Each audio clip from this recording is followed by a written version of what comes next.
स्वागत आहे। काय नेमकी आपली प्रतिक्रिया आहे? सुप्रिया सुळे यांचं निलंबन झालंय लोकसभेतून। प्रश्न सुप्रिया सुळेंचा ऐकता नाही। पार्लमेंटमध्ये बाहेरचे लोक घुसतात।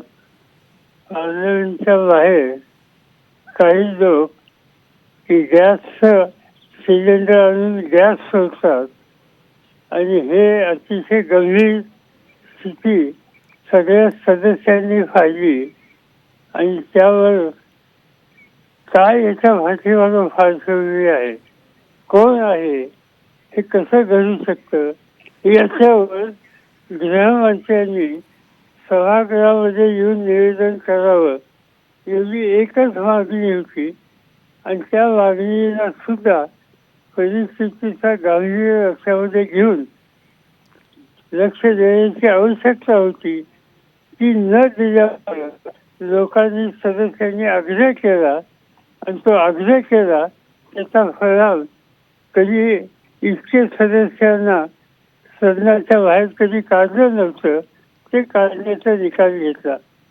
सुप्रिया सुळे असोत किंवा अमोल कोल्हे असोत असे अनेक लोक आहेत ज्यांनी कधीही सदनामध्ये नियमाच्या बाहेरचं वर्तन केलं नाही, पण झालेला प्रकार हा गंभीर होता आणि त्याची माहिती द्या हे आग्रहाची याच्यासाठी शिक्षा असेल त्याचा अर्थ मोदींच्या राजवटीमध्ये संसदेला कोणत्या पातळीवर न्यायचा निर्णय त्यांनी घेतला याचं हे उत्तम उदाहरण आहे।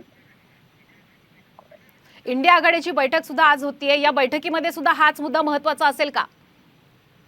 याची चर्चा होऊ शकते। आज 3 वाजता मी वाचणार आहोत, त्याची चर्चा होऊ शकते।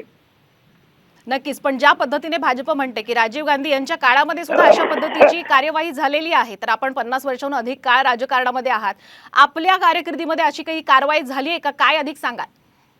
अशी काही म्हणजे सभागृहात लोक घुसलेत, सभागृहातून गॅस सोडलाय असं घडल्याच्या नंतर कारवाई कुठे करण्याचा उद्देशाचा विचार केला तर जे घुसले त्यांच्या कारवाई करायला पाहिजे, पण जे घुसलेले आहेत त्याची माहिती द्या आम्हाला आणि हुंड्यामध्ये याची काळजी घ्या ही मागणी कारवाई ही गोष्ट यापूर्वी कधी घडली नव्हती।